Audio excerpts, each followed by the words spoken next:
former English teacher, principal, and library administrator. He lives in Montpelier and writes commentaries and feature articles for several publications. Tom will introduce you to the candidates and get us started. We're so pleased that you have joined us here this evening. Thank you, Tom.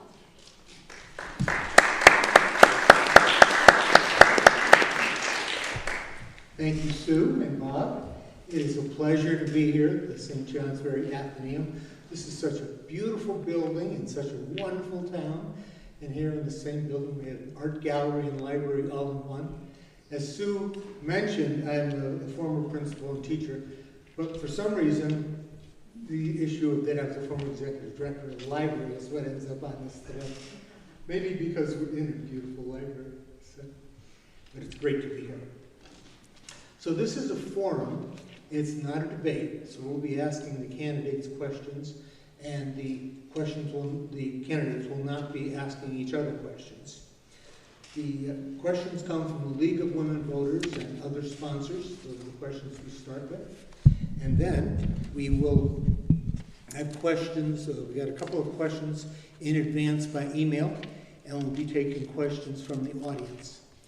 So we have the cards that were passed out at the table as you came in, and some people took cards and some people already left us questions.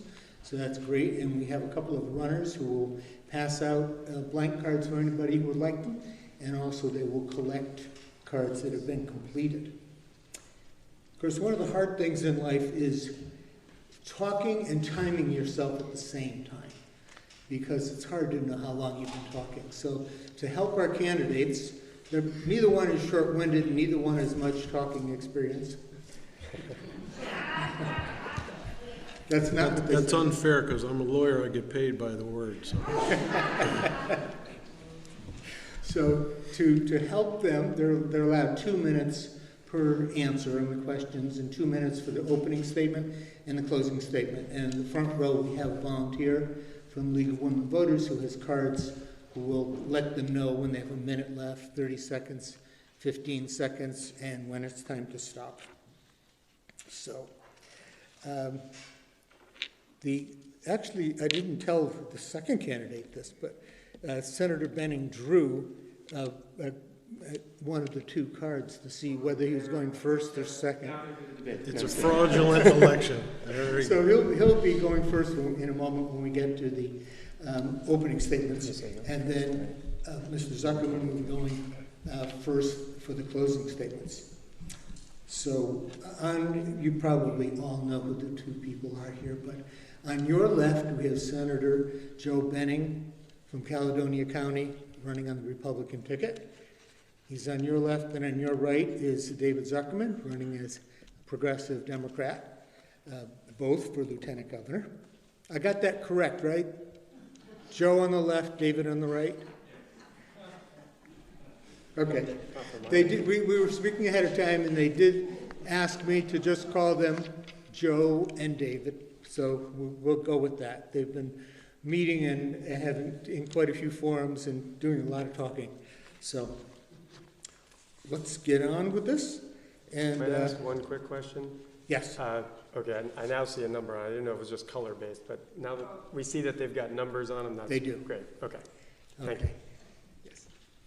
You have my And that's permission to jumping the throw gun, that at him if he because goes you do have 2 minutes, even though it says one. Yes, thank you.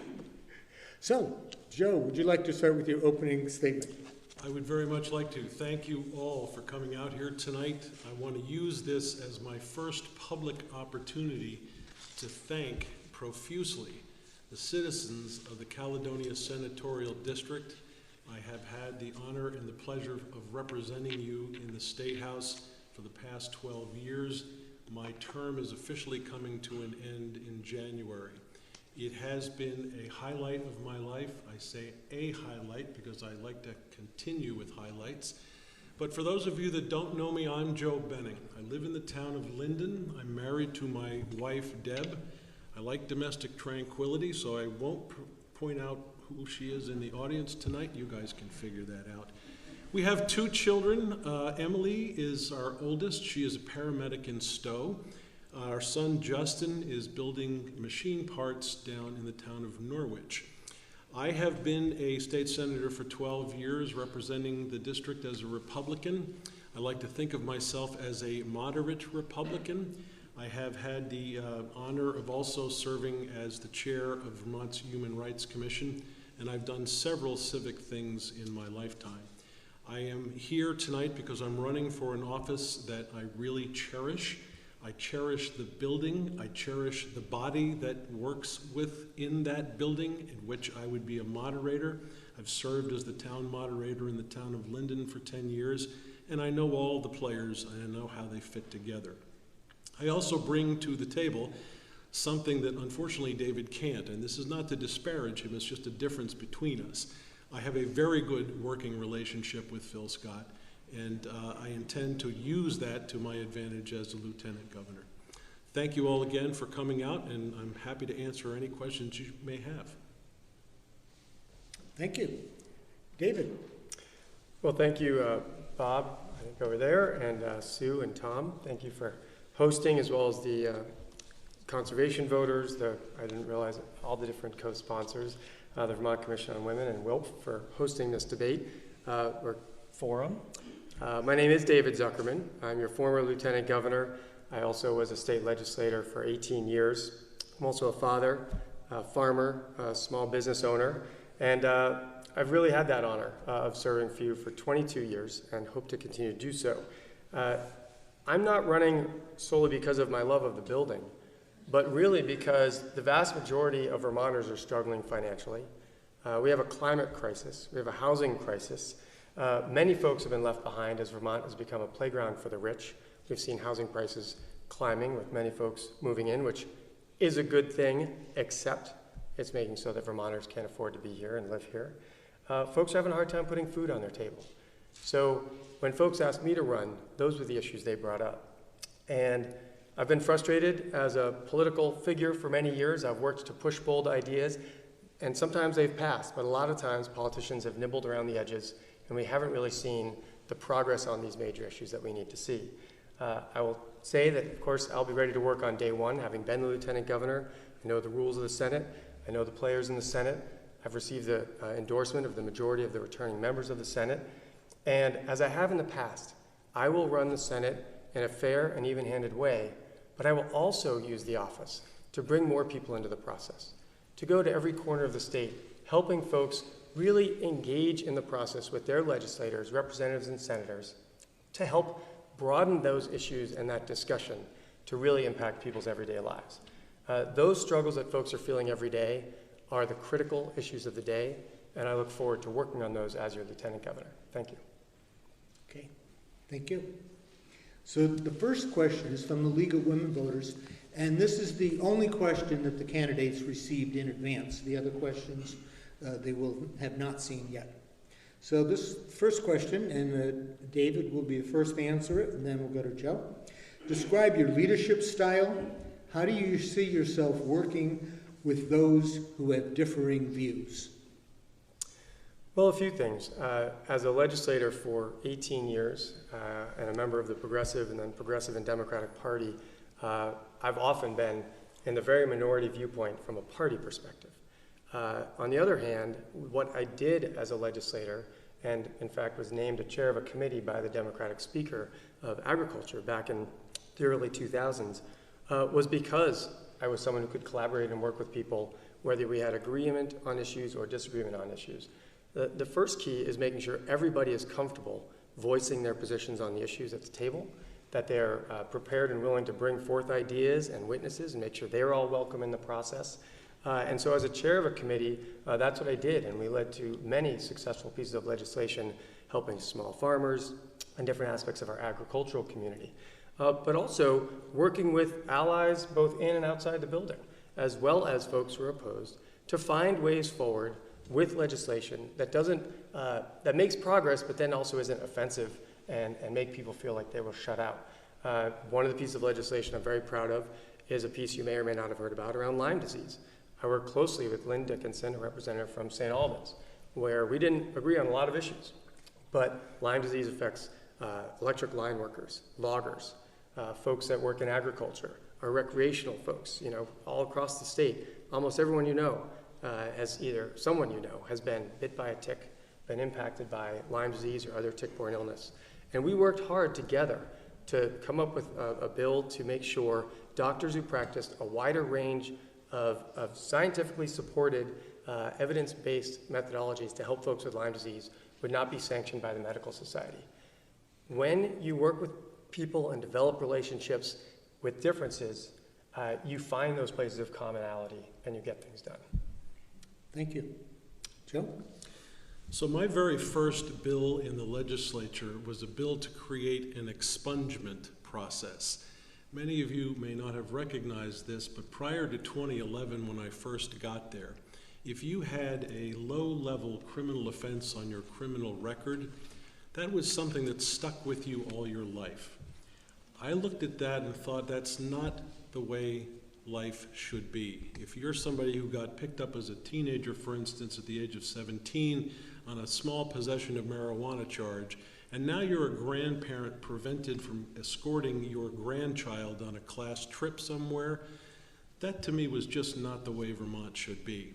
So I marched myself up to the chair of the Senate Judiciary Committee, a guy named Dick Sears, who was a Democrat from down in Bennington, and the two of us put together a bill to create an expungement process. And as of last week, I am very proud to say, 43,109 people have gone through the expungement process in this state and have cleared their minor criminal records. That may not be a big deal to somebody who has never been in that position, but it demonstrates right from day one, I started working on things with people across the aisle, including the gentleman to my left, on various pieces of legislation. And it has been a hallmark, as far as I'm concerned, of my legislative career. I've been entrusted with the the position of chair of the Senate Institutions Committee by the Democratic majority. I was placed on the rules committees by the Democratic majority. I was tasked with writing the rules that enabled all of you to get into the legislature over the past 2 years via Zoom by the Democratic majority. And I worked on that particular project with Becca Ballant, who was then the majority leader. I think that's my leadership style. I bring to the table the ability to walk across the aisle and sit down with people who have the same desires and try to make Vermont a better place. Thank you. So the next question is to go to Joe first. Please summarize and prioritize the duties of the Lieutenant Governor. The first thing that everybody should understand is that the Lieutenant Governor does not have it within his or her power to draft legislation. They cannot create a bill. They cannot go into a committee to defend and argue a bill or vote on it. They cannot debate it or vote on it on the Senate floor, with one exception. That is, if the Senate itself comes to a tie, the Lieutenant Governor would be the tie-breaking vote. Beyond that, I intend to use the position as a chief promoter of all things Vermont. I love Vermont. I love her people. I love their work ethic. I love their work product. I love these green hills and silver waters. And as we're coming out of COVID-19 and the influx of federal money we've enjoyed over the past 2 years is about to evaporate, somebody has to be out there selling Vermont on a global scale. And I would love to take that role on. We have to promote ourselves. We have to promote the people who are coming here and providing good jobs. And I'll use the example of last Saturday at the Caledonia County Airport, where I got to welcome Kyle Clark and his family. He is the CEO of an outfit called Beta Technologies. They are building electric airplanes in Burlington. They are thinking about expanding, and I'm very happy to say, as a result of our conversations, the beginnings of a more formal set of conversations are taking place where the Caledonia Airport may benefit from their being in the state of Vermont. I'm very excited about that. That's exactly the way I would want to use this job, not just to be the person moderating in the state Senate, but to literally be on the road encouraging people from all around the globe that Vermont is a great place to live, work, and play, and that's how I would want to use the position. Thank you. David? Well, sure. First, I'll give the precise answer with respect to the duties and roles of the Lieutenant Governor, which I think was the question, not what it can't do, but what it's supposed to do, which is 1, preside over the Senate, 2, be a member of the Committee on Committees, and actually I was in that position when we appointed you institutions, so You made a wise choice. you worked with progressives and Democrats on that. And 3, of course, as was mentioned earlier by Sue, is to be the person who would ascend to be the governor, or the governor to become incapacitated or unable to fulfill their duties. So those are the 3 official tasks of the lieutenant governor. Beyond that, as my colleague indicated, you have a lot of opportunity to do work for Vermonters. I have a track record, a decades-long track record, of working with Vermonters not only to promote the state and who we are and what we can do, but to affect policy change that improves people's lives.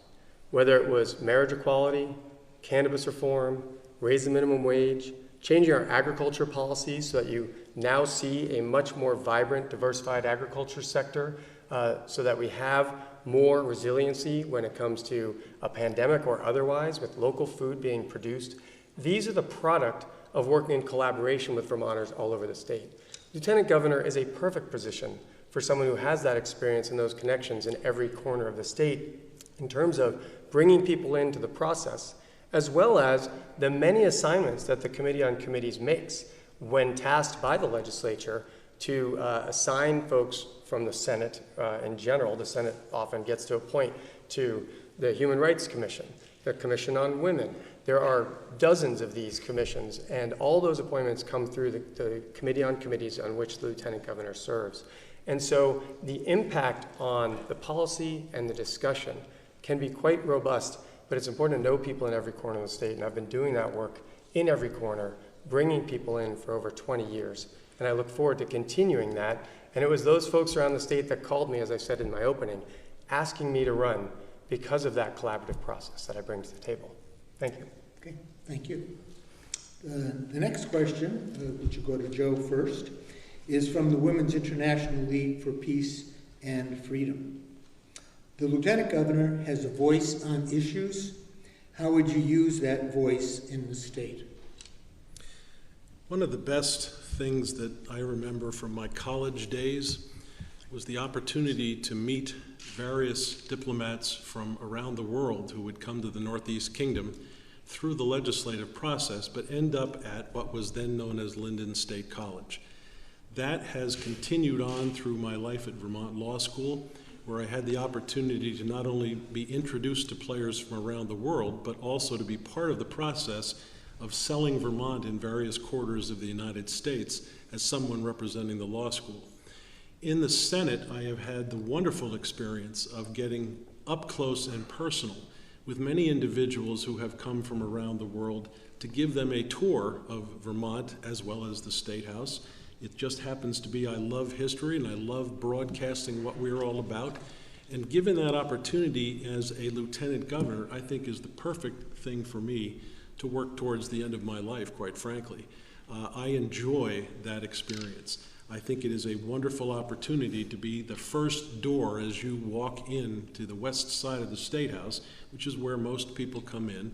And I've made a promise that if I'm in that office, that door will always be open for anybody who's walking in. And I love the opportunity to meet with people, talk with people, have everything about Vermont leaving that day in their brain so that they think, I met a really nice person, and this is a really nice place. Thank you. David? Well, thank you. The voice on the issues I've partly already addressed in my earlier remarks with respect to, it's not that the Lieutenant Governor needs to be the voice for people in the process. It's to amplify the voices that are out there wishing to be part of the process, wishing to see the policymakers address the climate crisis that we have sorely underperformed in looking to address the housing crisis, which is horrible now, but it was a building problem long before the pandemic. You know, these have been ongoing issues for a long time, and they've become exacerbated by the pandemic. But being basically an ambassador from the State House across the state of Vermont to bring more people in is a critical piece, and it's what I did for 4 years. A former lieutenant governor made a promise of the door always being open. Last couple of years, even when the door could be open, it wasn't always. I have a track record of having that door open, having Friday morning coffee hours, putting a newsletter out across the state, which any of you would be welcome to sign up for if I become Lieutenant Governor, getting more information out to the general public about the issues that are happening beyond what you read in the media and how to use your voice. First time I did it was about a week or two into being Lieutenant Governor in 2017, and within the day of my sending it out, 3 different senators came to the office and said, "Hey, I hear you're telling people about how to reach us about the issues." And couldn't tell if they were really happy about that or not happy about that. But it said to me, that's effective. If people are contacting their legislators and their legislators are hearing it, that's going to impact policy. So that's how I would elevate my voice and actually the public of Vermont's voice on the issues in the State House. Thank you. And we will switch order this time. I realized last time I didn't. I'll go second every time, that's fine. So this time, we'll start with David. How do you see yourself stepping into the role of governor should the need arise? Well, we've fortunately not had that for quite some time. We did have Howard Dean step into that role when Dick Snelling passed away. Again, 2 folks from different parties in those 2 roles. As Vermont was designed, voters vote for each of these positions individually, not as a pair. And I would certainly discuss with folks like Howard Dean, how did that transition go, which I already have done in times. And I would work with the serving secretaries of the different agencies. And I know them all, many of them quite well, because they've either been in the legislature or been in those roles for a long time, and would keep many of them on at first for a while to make sure the transition is smooth for Vermonters. The first thing you have to do is make sure we continue to keep government working as relatively well as it is, to make sure folks' lives are not disrupted because something happened at the top. Then over time, you look at the policy differences or agreements, and you choose to keep some and replace others, as Phil Scott did with some of Peter Shumlin's secretaries. And that is a process that happens.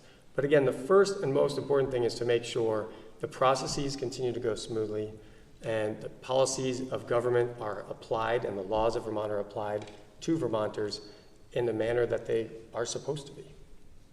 Okay, thank you. Joe? So the largest difference between David and I in this election is the relationship that each one of us has had with Phil Scott. I have no misgivings. I believe Phil Scott's going to be reelected, and I like Brenda Siegel, but I still believe Phil Scott's going to be reelected. David has had, I think even he would admit, a somewhat rocky relationship with Phil Scott. When Phil Scott was lieutenant governor, he was invited into the cabinet of Peter Shumlin. They cooperated and worked with each other all through Peter Shumlin's career as governor. When Phil Scott took the governor's chair, David was not invited into Phil Scott's cabinet. And I'm not going to cast aspersions on either one of them. It's just that the 2 of them did not get along to the point where David would be welcomed into that body. The second problem is that David, in the last primary, a few months ago now, was it 100 years ago now? On primary night, announced to his supporters that he was going back to Montpelier to get rid of that hump that was in the way. That hump was Phil Scott. I don't have that kind of relationship with Phil Scott. I have campaigned with his campaign team. I have worked on a daily basis with his administrative team.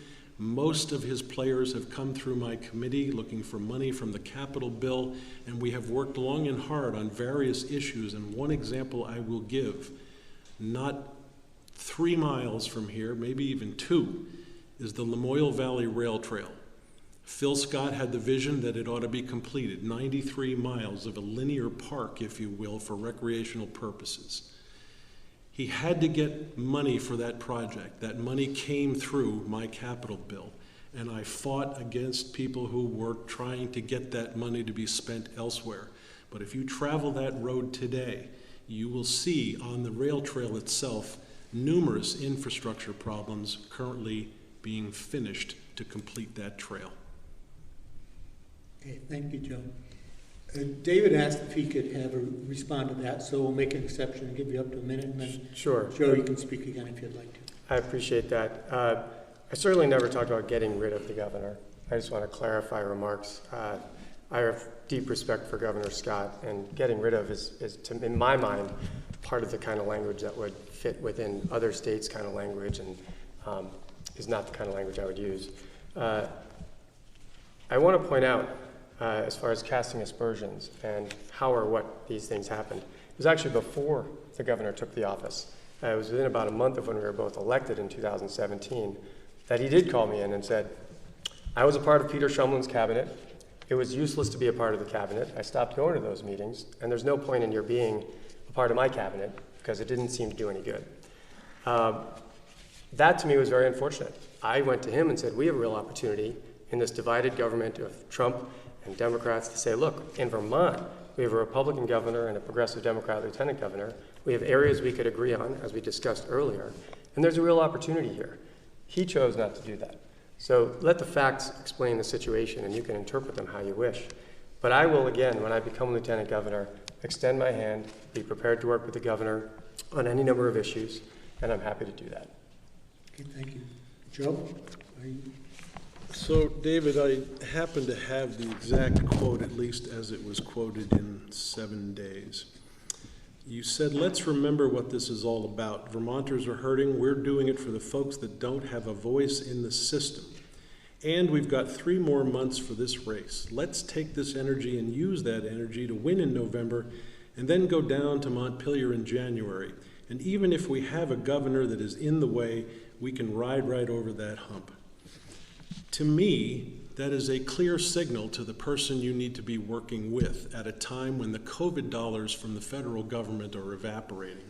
The 2 top constitutional officers have to be in sync with each other, and if they are not, that means conflict for all of us.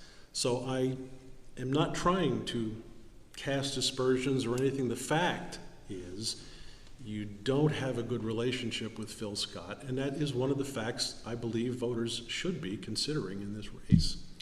Disagreeing with someone doesn't mean you don't have a good relationship. I disagree with you, but we have a good relationship. Okay. True that. Thank you both for sharing your views on that, and you can address it further in closing statements if you choose to, or it may come up in another question even. So, thank you. So this, we'll start with Joe in the next one. Are you planning to take any independent initiatives? I have never seen a lieutenant governor pump this state and its people the way I intend to deliver that message. We have to have someone in this role who has the ability to be a salesperson. Many, many years ago, Durwood and Kay Ellis were running a store right down the street from here. And for those of you that don't know Durwood and Kay, that's the couple sitting in the very front row here.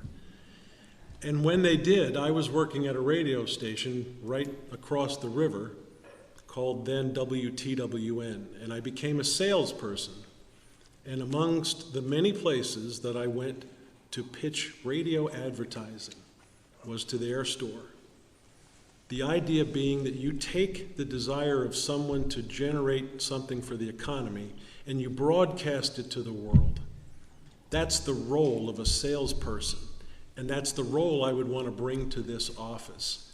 It is important at this time, especially when we're losing those federal dollars, and everything that David has described as a problem, and I think we pretty much agree there are problems that we have to face, but the lieutenant governor can only actually address and do something about a certain number of those problems. And I want to do everything I can to take those problems that the lieutenant governor can address and deal with and be the best advocate for all of you that I possibly can be. Okay.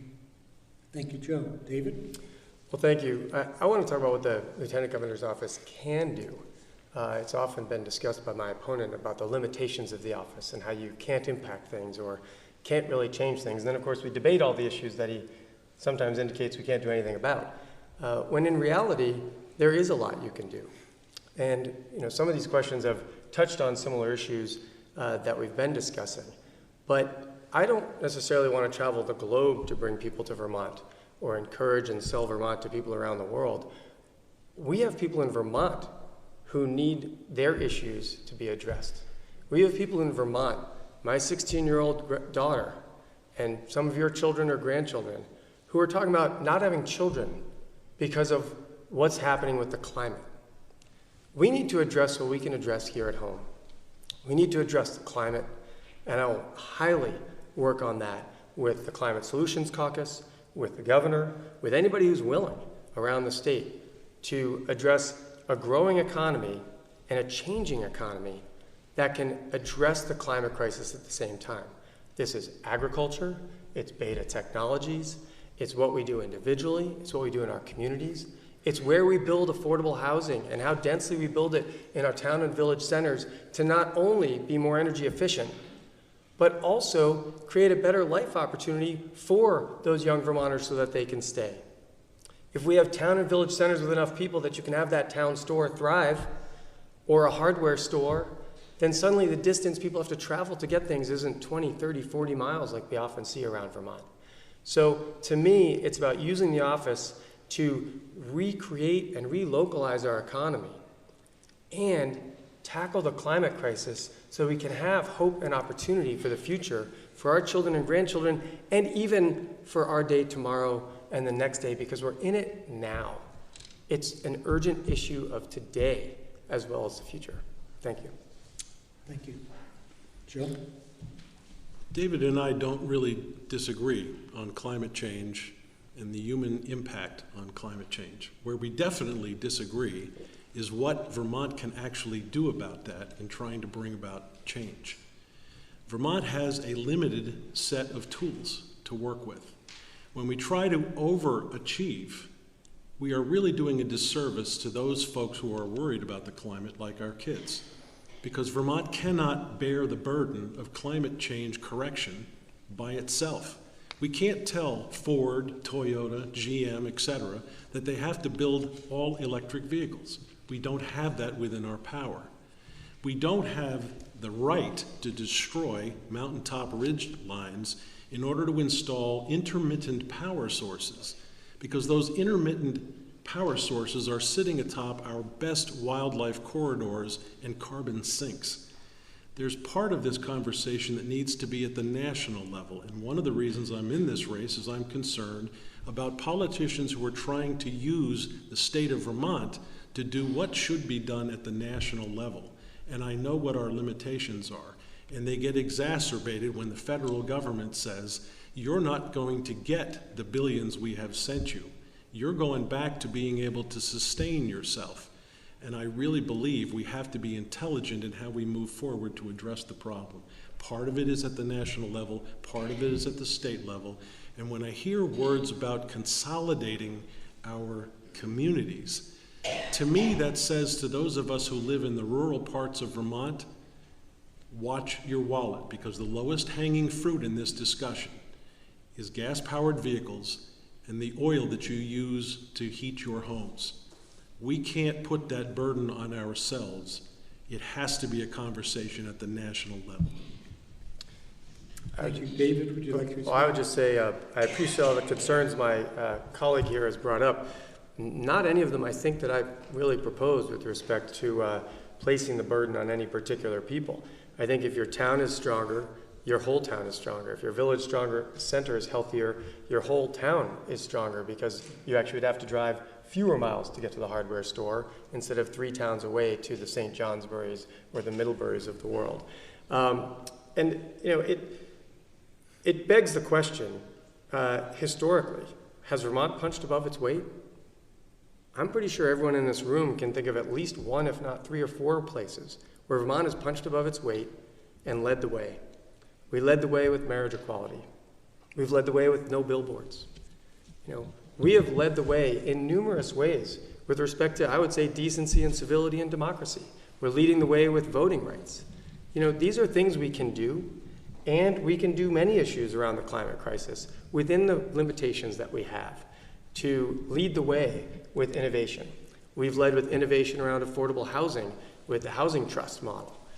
We can lead the way on transportation and heating fuel transition and weatherization, which we've led the way with some rhetoric, not quite as much with following through, but we've done some of those things.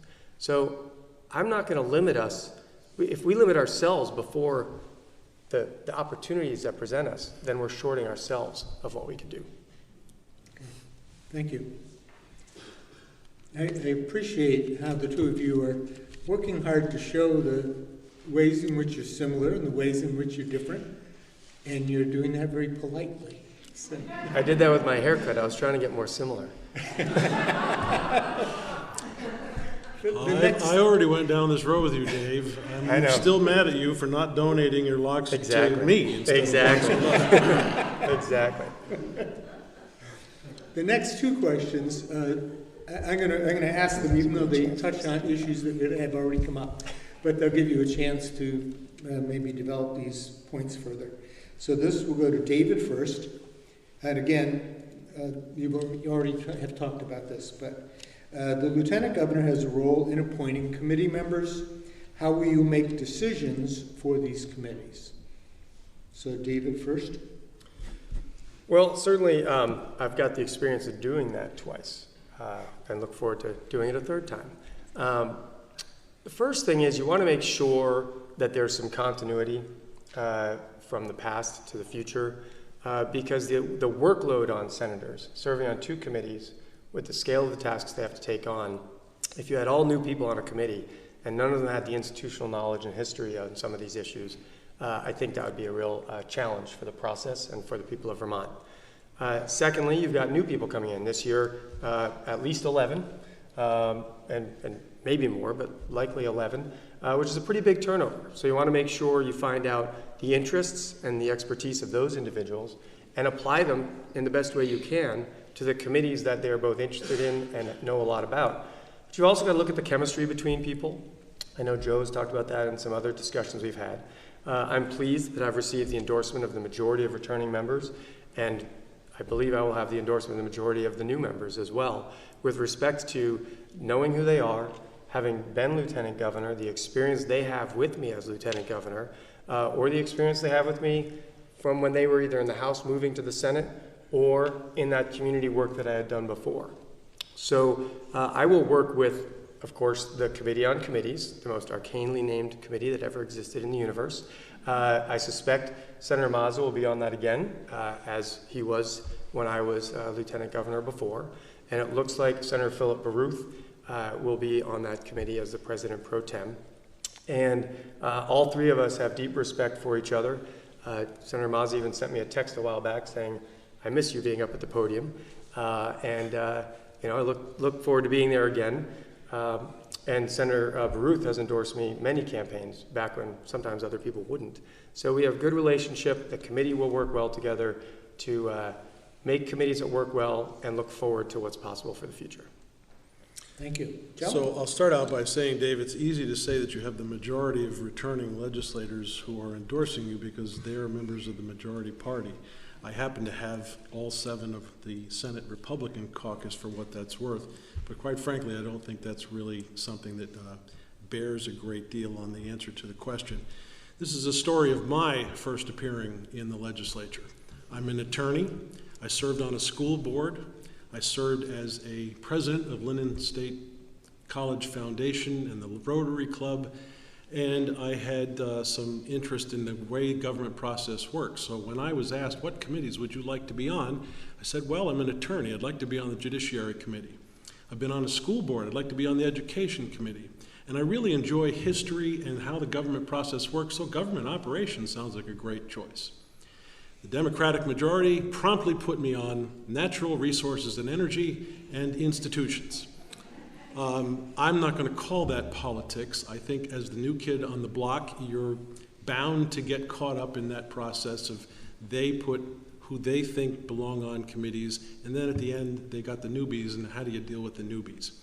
I find this to be a fascinating discussion because one of the things David has missed over the past 2 years is actually being in the building at a time when the legislature was facing its worst period in history.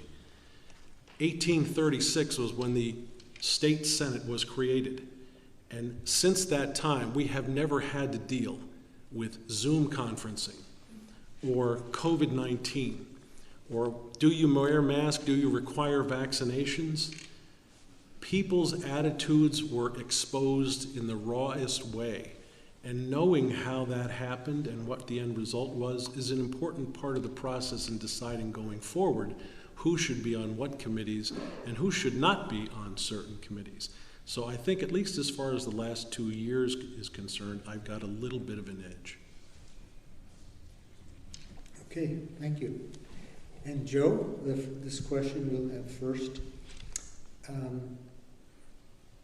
And this has come up too, but this will give the two of you an opportunity to, if you want to expand on this, it's a very important thing.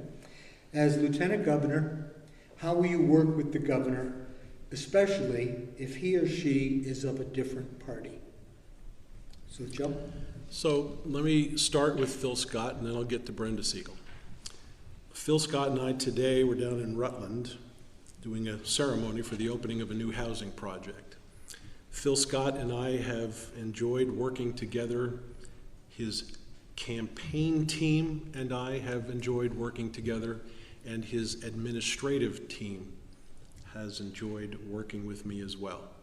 I don't think it would be anything other than a seamless transition should the governor be unable to continue in his functions.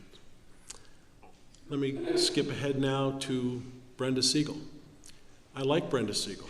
Brenda Siegel, I thought, was doing a job by sleeping out on the State House steps this past winter to try to bring attention to a very real problem. I respected her for that. And one morning, as I was coming into the building, I'm walking by the front steps, and I said, Brenda, please come in, I will buy you breakfast. That's a simple act by somebody who is from a totally different party. She later sort of told me she regretted going in to have breakfast because her body had actually become acclimated to the environment she was in, and when she went in and got warmed up and went back out again, she started shivering like crazy. But the idea of being able to extend that to somebody is very important to me. And I have 1 minute left to tell you another story. My very first day in the Senate, a member from Chittenden County, a Democrat named Philip Baruth, sat directly in front of me, and when all the veterans got up to go away for whatever they knew how to do, Philip and I were sitting there, what shall we do with each other? And he said, hey Benning, want to go out to lunch? We enjoyed lunch every week thereafter, right up until COVID came and hit. And I value that, and no matter who is in the governor's role, I will try to be as friendly and workable as possible. Okay, thank you. David? Well, a few things. One, I would say I've worked now with 4 different governors, I believe, and I've worked well with each and every one of them with respect to any issue that I brought up. We could communicate. I have Governor Scott's phone number. I'm sure you do too. And, you know, it's really the role in the Lieutenant Governor's office is frequently working on behalf of constituents and working with the different agencies in state government to help them through the process of whatever their issue is. And my office was well regarded for that, and I had numerous people say they'd never gotten a call back from any of their legislators, and they were pleased to get the call back from me to help resolve their issues. And I think working with the governor is really a broader conversation about working with an administration on behalf of Vermonters. And that's how I would view the role, and I'll work with whoever it is. And happy to work with the governor if he wins. Happy to work with Brenda if she wins. I'd probably agree on more issues with Brenda. I think one of the things you have in front of you is 2 people who get along with folks, including each other. I don't think it's a real question of whether we could work with people. I think we both have a long track record of working with folks who we disagree with and who we agree with. Part of it is, where do we stand on the issues? And the vast majority of Vermonters did not appreciate a veto of the minimum wage, did not appreciate veto of a climate bill, did not appreciate veto of harm reduction sites, or even the idea of looking into how they would work and possibly reduce the record number, 215 opioid deaths in Vermont last year. So being Lieutenant Governor is certainly about working with people, but it's also about voicing those differences and bringing up the issues that matter to Vermonters. It's not a contract with the governor. It's a contract with the people of the state of Vermont. Vermont's constitution was set up that you would elect each the governor and lieutenant governor as individuals. Many other states have it as a dual election. So the question is, not are either of us capable of the job, or either of us nice people. It's who do you agree with, and will they be able to be a good voice for the people of Vermont, your neighbors? Thank you. Okay, thank you. Okay, Joe? I'd just like to thank you for calling me a nice person. I think that's what you said. I should have I'd pointed say out. it again, he's a nice person. I should have pointed out that both Governor Douglas and Governor Scott have endorsed me in this campaign. Okay, thank you. Take that for what you wish.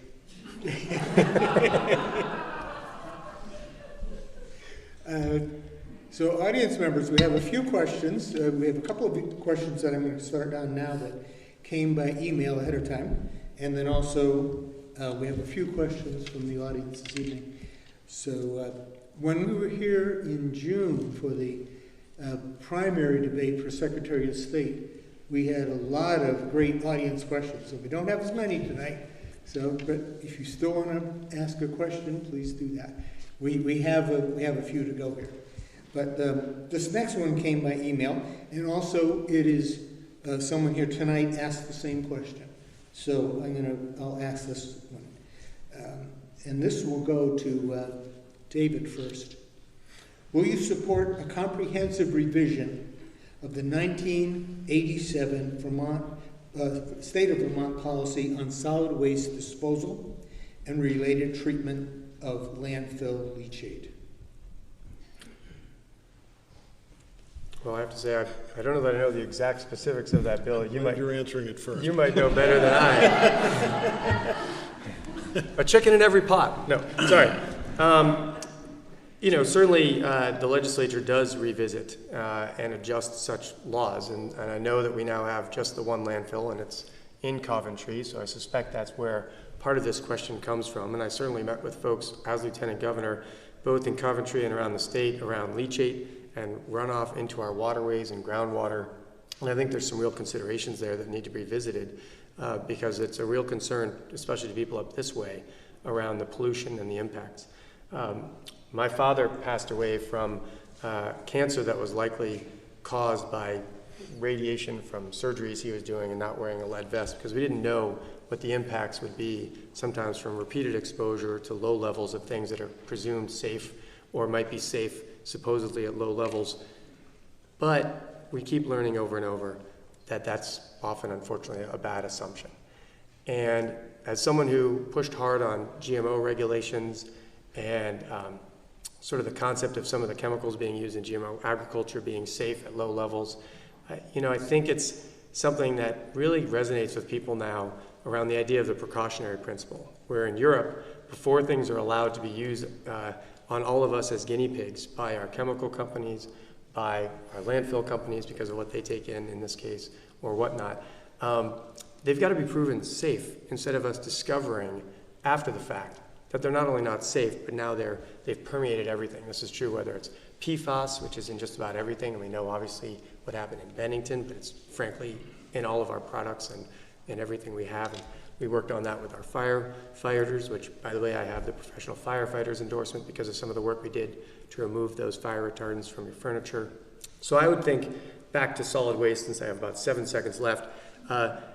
Sure, why wouldn't we look at revising those with respect to some of the rules around what can come out as leachates and what do we do with our solid waste?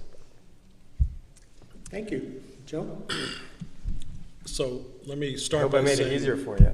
I think so. Let me start by saying we used to have a whole bunch of landfills around the state, and one of the problems we in Linden learned was we had a certain landfill called the Parker landfill site that ended up on the EPA's Superfund list.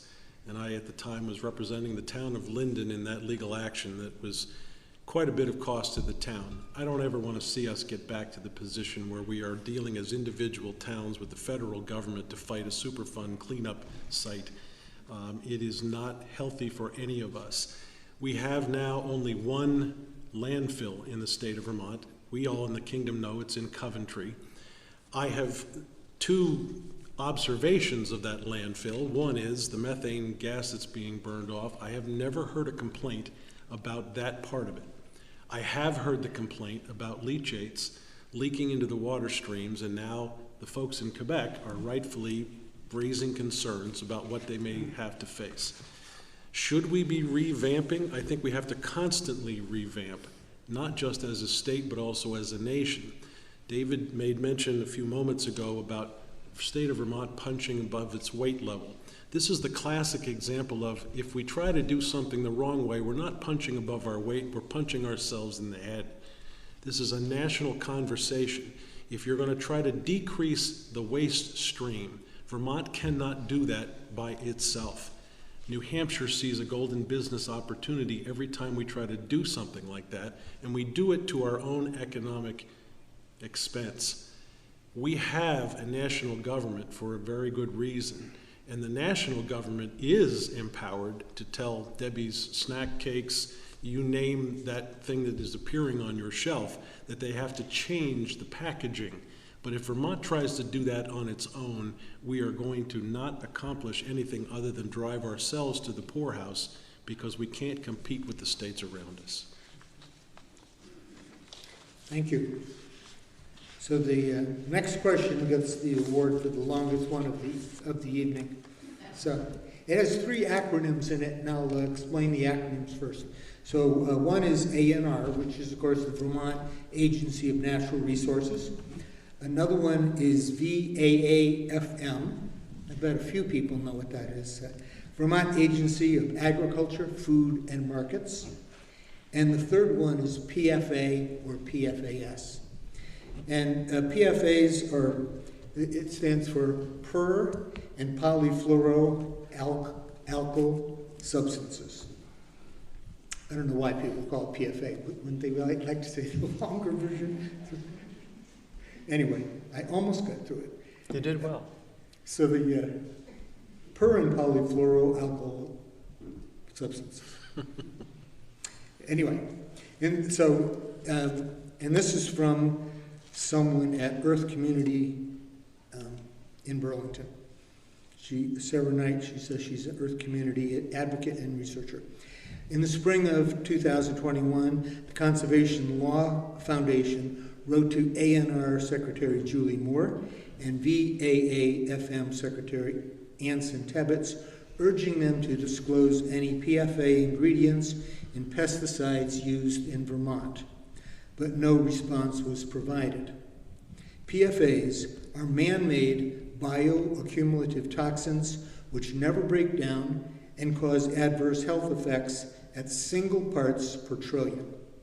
EPA is working to rid pesticide products of PFA ingredients. Would you support laws or suits to require that the Vermont Agency of Agriculture, Food, and Markets identify all PFA-type ingredients in any pesticides used in Vermont? And you thought I got the hard one first. Joe gets to go first on that one. I'm going to boil this down to an easier way of describing this. Forever Chemicals. We fairly recently have taken Forever Chemicals under consideration. We've just never known about the effects.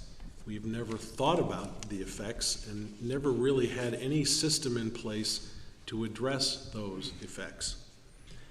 I don't know why this woman did not get a response from either Julie Moore or Anson Tebbets. My guess is that neither has the laboratory equipment to define what is actually in every product that we look at.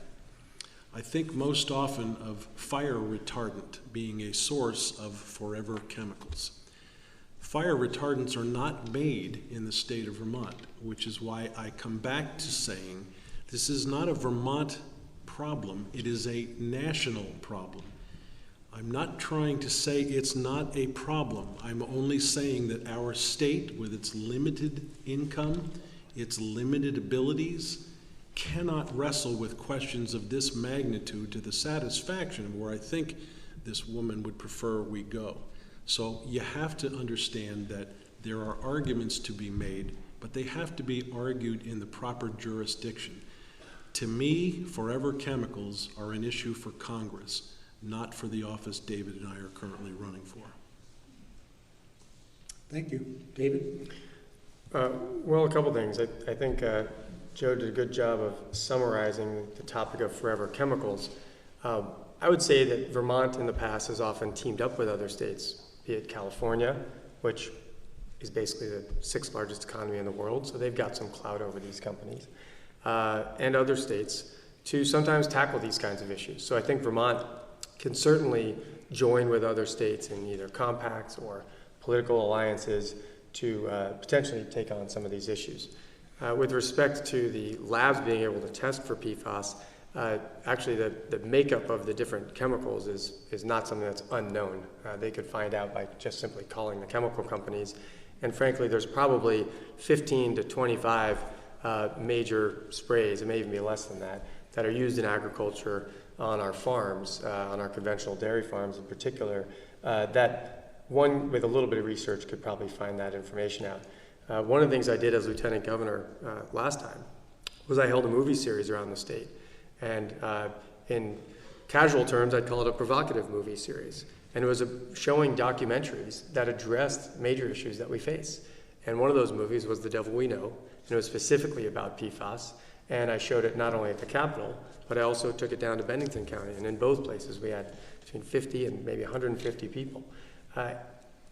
In the last question near the end, my compatriot here said, there's the health and there's the economy. And or said something relative to the economy, and we can't do things that are going to hurt the economy because of New Hampshire. Well, I think when we're talking about people's health, we have to find a balancing act that is not so one-sided towards the economy. We have to be looking towards an economy that includes products that doesn't lead to earlier rates of cancer and death in younger people, or impact birth and children for the rest of their lives. So I would take this issue very seriously, and it goes back to that. We didn't know. Actually, in Europe, they know quite a bit more because they do the precautionary principle. The research has been done. We can use other people's experiences to make better decisions. Thank you. Thank you. I'd just like to make clear, Tom, that I am not disagreeing fundamentally with the understanding that we need to take seriously this problem. I am arguing that the state does not have the resources that the national government does have and should bring into play to discuss this, because Vermont cannot by itself punch above its weight in this class. It requires a much better, stronger institution to deal with this, because it's a national problem, not just a Vermont problem. And I just said I don't think we do nothing because of that answer. Okay, thank you both. One of the audience questions, and this is complicated, and I'm not sure if I have the cards in the right order, but it goes on to a few cards, and but I can highlight a couple key parts of this for a question. So you can go a couple directions with this. So as you look at healthcare committees, are there issues you want to lift up so you'd seek a chair who would promote them? So that's healthcare, and then connected to that, one of the other parts of this question is if you would support a resolution to support federal Medicare for all in the healthcare system. Does that make sense? Sure. I just wasn't sure who you wanted to answer first. Yes. So you just want David okay. first, right? I didn't hear you indicate that. If you did, I just I missed didn't it. say I didn't hear it either. So Okay. Well, a few things. I have a lot of respect for Senator Ginny Lyons, who's been chair of the Health and Welfare Committee in the Senate, and I don't think there's really anybody who would suggest that that ought to change. And as I said earlier, I think there's continuity and stability that's very important. I know that with her knowledge of science and her deep work on healthcare issues, she's well aware of the system, and I think would encourage us moving in that direction. We actually already have on the books a law indicating that we should have health care for all. We came within inches, metaphorically, of that going into effect before Governor Shumlin pulled the plug on it. And so it's really a matter of rebuilding the public support for that and getting it implemented. It's quite clear. There are businesses far smaller than the 600,000 people that live in Vermont that self-insure. And they save a lot of money doing that, which essentially Medicare for all or Medicaid for all, both of which would be a self-insurance pool where we would actually save Vermonters millions and millions of dollars. Health insurance and health costs are something like 20% of our total economy in Vermont. And that's coming out of Vermonters' pockets, not as taxes, although in some sense it is, but as premiums and as bargaining pieces at the bargaining table in unions and otherwise. The reality is the total cost of a universal health care system would be lower and would save Vermonters money and build more access, particularly for primary care and preventative care medicine. Now, you're soon going to hear about taxes, because yes, we pay. We pay out of one pocket or the other. But with taxes and with a universal system, the average Vermonter would pay less, not more.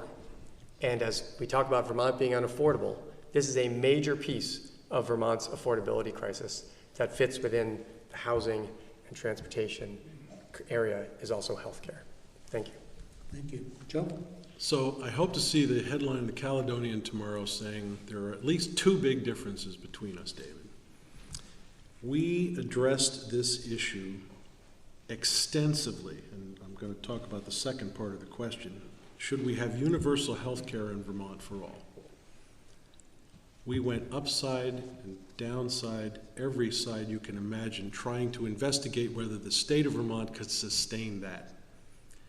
And at the end of the day, it was the Republicans who started saying, we cannot sustain this system for various reasons, including that doctors would be in a position of having to limit their incomes in order to stay under the cap that we were trying to preserve at the end of the day. The problem became obvious to Peter Shumlin at the very last moment. But between the introduction and Peter Shumlin pulling the plug, we lost over $200 million of your taxpayer dollars trying to investigate whether this would work in Vermont by itself. And we came to the conclusion it was not going to work. When I hear David bringing up this issue now, I believe it exacerbates the affordability crisis, because all of us are going to be in a position of trying to sustain something that is the largest government project this state has ever seen. I will confess that when Al Gobey took over the Green Mountain Care Board, we sat down with him and talked about what we had for a system. And he admitted, if we were going to do this from scratch, we'd never have the system we do now. But I'll come back to say, if you're going to have this discussion, the 640,000 people in this state should not be bearing the burden of this conversation. This is a national discussion to be had.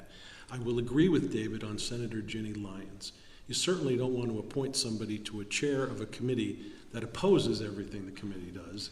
And Senator Lyons has earned my respect. She has been on my Senate Institutions Committee, and I was on her Natural Resources and Energy Committee. I think she's doing a great job on health and welfare. So, I know David wants to respond. What if we have 4 more questions from the audience, and if we do them quickly, like a minute or less on each of them, we could get through these, and then in your closing statements, you can go back to any issues that you feel are unresolved. All right. So some of these maybe we could do really fast. Where do you stand on nuclear power to reduce utility cost? So 1 minute. 1 minute on these. Yes. Oh, Joe. Okay. Thank you. I think it is worth looking into. I'm not committed to it, but nuclear power has come a long way. There are many countries in the world that are looking in that direction to try to resolve their own crises. I am not committed to it. I think there's a lot of evidence out there that needs to be investigated, and before I committed to making an answer to the question, I'd want to know what that evidence is. Thank you. David? I'm opposed. Thank you. Saving you some time. Pretty straightforward. Quick and brief. Okay. do this one in 1 minute. What do you plan to do to reduce the tax burden for Vermonters? David first. Well, there's a few things there. Whenever that question is asked, I think it's important to put it into context of what programs are you ready to cut? What services do you want to, whose ox do you want to gore? What investment do you not want to make in our future? What investment do you want to not make in the people of Vermont, whether it's education or technical training and education, or helping people become plumbers, or putting a roof over someone's head, or helping people save money by weatherizing their home? So taxes are hard. And taxes are hard because we have seen the top level in our country have their taxes cut over and over and over again since trickle-down Reaganomics and neoliberalism. And that means the burden has fallen on working people. And it's time to look at whether or not we're going to continue putting the burden on everyday working people when they go to the store to buy the everyday needs that they need, and continue to charge them the kind of sales tax we do, because while we do have a progressive income tax, we still don't have as progressive an income tax as we could. So I would look at shifting it in that way. I would also look towards moving our education funding system more towards income-based. Thank you. Joe? Dana, 3 things in your headline tomorrow of differences between us. I would hold the line on taxes. I don't think we need to be developing new programs that require new taxes. I agree with Phil Scott, who has managed to keep taxes down throughout his career. I would do 2 things to bring them down. One is I would remove income tax from military pensions. We've made a dent in that door this year, but it's high past time that those who have given service to their country should not be taxed at the end of their lives with what little pension they've got. And lastly, those of us who are going to be entering into Social Security stages, sorry for some of you, but thankfully I'm not quite there yet. But if you are on Social Security, I don't think it's fair for you to be taxed. And I would hold the line. Thank you. The next question, the person in the audience wrote separate questions for each of you. They're similar, and they also deal with issues we've already talked about before. This will give you a chance in case you want to add anything to it. The essential question is, how would you use what would you use your platform as Lieutenant Governor to promote or to educate people about? Is this 1 minute? 1 minute, yes. And Joe's first. Vermonters, their work ethic, their work product, the Vermont brand, these green hills and silver waters, that's what I want to be out there, literally being Vermont's chief promoter. And I would use this platform to do that in every way, shape, or form I can. My campaign has been to every single town in this state. I joined the 251 Club. I've completed it. I know every town. I know the issues they are facing, and I believe we are all in desperate need of having someone promote us. And that's what I would want to do as Lieutenant Governor. Thank you. David? Well, as I said earlier, I think climate and economic struggles would be the top issues that I'd work on. But I'm going to use the time to address a couple other things. One is the healthcare system that we're stuck with now is going up at 10, 15, 20% a year. I would argue that's pretty unsustainable. So if folks want to continue with that, as my colleague seems to, relative to a transformation into a system that would work better, I just want to put that out there. Secondly, I want to dispel another myth. Governor Scott was fortunate to take office as the economy was growing and booming under the Obama administration, and then had the good fortune of living in a state that got basically 2 to 5 times the amount of money per capita of every other state in the country because of Senator Leahy and the small state minimum. And so we got to give out money to businesses and have shock clinics and everything else and not have to raise any money to do it. So I give Scott a lot of credit for handling of the COVID crisis, but I do think there's a myth out there with respect to doing it all without raising taxes. He spent other people's money, which is great. Many people could have done that. But when we have to talk about cutting taxes, as I said earlier, it's good to have those goals. I didn't hear what my fellow candidate was going to cut in order to do that. Thank you. So last question, again, we'll do this as a quick one, and then for closing statements, you will each have 2 minutes. So the last question has 2 parts. Do you support ranked choice voting? And what would you do to educate voters about how it works? And David's first. Sure. I've supported ranked choice voting for a couple decades now. I think people are really tired of the two-party system nationally. I think it's very divisive, very polarizing. And with ranked choice voting, all it really is the allowance for more people to run, and then you have a runoff election the same day instead of 2 weeks or 4 weeks or 6 weeks later with lower turnout, more campaigning, more spending in ways that, frankly, our money could be better spent. Ranked choice voting will broaden the conversation with respect to the issues that could be addressed. It'll broaden the opportunity for people with views that aren't currently viable. I think, there are folks within my compatriots' party who are quite different, although I think you're courting their votes, who have organized January 6th, who would be in a general election, but wouldn't be a, quote, spoiler for someone like Joe or someone from the left who wouldn't then be a spoiler. It would allow for real conversation, and I would work to educate people anywhere in the state. Happy to do that. Okay, thank you. And Joe? Dana, we're up to 4 differences between us. There are more. I have absolutely no desire to go in that direction as a result of what Burlington did and Burlington suffered from. I don't believe that the two-party system by itself is flawed. I believe that the people who have been involved in running for those respective parties have brought upon us all a great tribal warfare. And we need to figure out a way to reach across the aisles to each other and say, that's just not acceptable. And when I hear David make reference to my party and the folks who were involved in January 6th, David knows very well what my opinion of that has been, and every paper in this state has had an op-ed piece for me indicating I found that to be appalling behavior. That's just not the America that we deserve and need to have back. So to have conversations like this tonight, all of us have a different opinion about virtually everything in the world we could talk about. But at the end of the day, we should still be able to do what Philip Baruth did to me and say, let's go out and have dinner and talk. It's a simple thing, but we need to get there. Okay, thank you. So we're going to move on to closing statements. And the opening statements, Joe went first.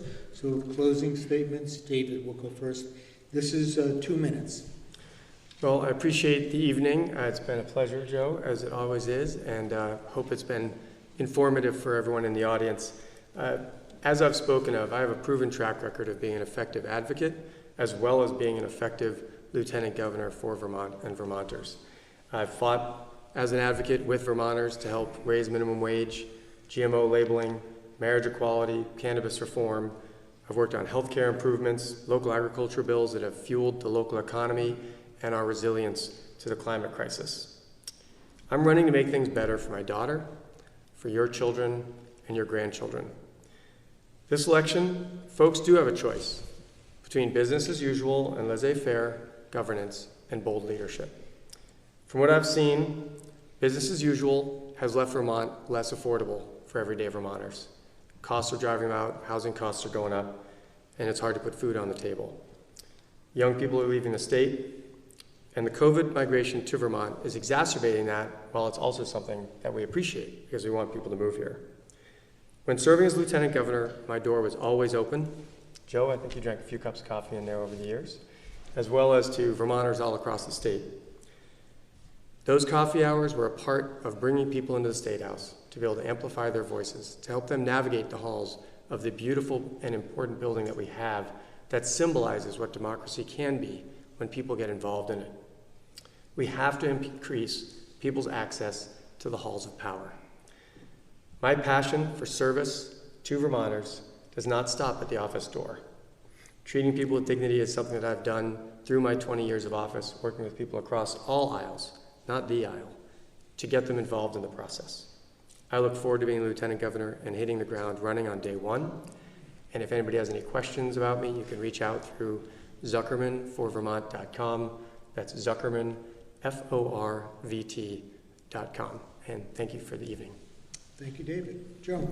David, I'll do the same thing we've done in the past. I know the routine. Just so you know, as a trial lawyer, I have always endeavored to shake the hand of the lawyer on the other side before the jury comes back with a verdict. It has been an honor and a pleasure to serve the state of Vermont for the past 12 years. I like to think I have a track record that fits as well. Not only have I done things like help clean up the Passumpsic River, where we took out 32 tons of metal car parts, over 500 tires, and about 3,000 pounds of trash over a 5-mile stretch of that river as the president of the Lindenville Rotary Club. We have worked on the Lamoille Valley Rail Trail. If you are a woman with dense breast tissue, your doctor, in a quest for searching for cancer, is required now to go beyond a simple mammogram as a result of a bill that I brought when Leslie Mulcahy from the Rabbit Hill Inn came to me and told me about her problem and asked me to help fix it. I like to think that in my work in the legislature, I have spent a lot of time working across the aisle, but I want to leave you with one thought in particular. This race can be boiled down into one simple question. The two top constitutional offices in this state are the governor and the lieutenant governor. At a time when we are losing all of that federal money that has benefited us, do you want to have synchronization and cohesion in those two offices, or conflict? The record with Phil Scott and David has been conflict. I offer a smooth transition, and I like to think that makes me a better candidate in this particular election. Thank you all very much for coming out tonight. It has been a very nice discussion. And thanks, Deb, for running the cards. Thank you, Joe. And thank you, Sue Racanelli from League of Women Voters, is going to come up and close things. Thank you both for making my job easy. Thank you for doing a good job. Yes.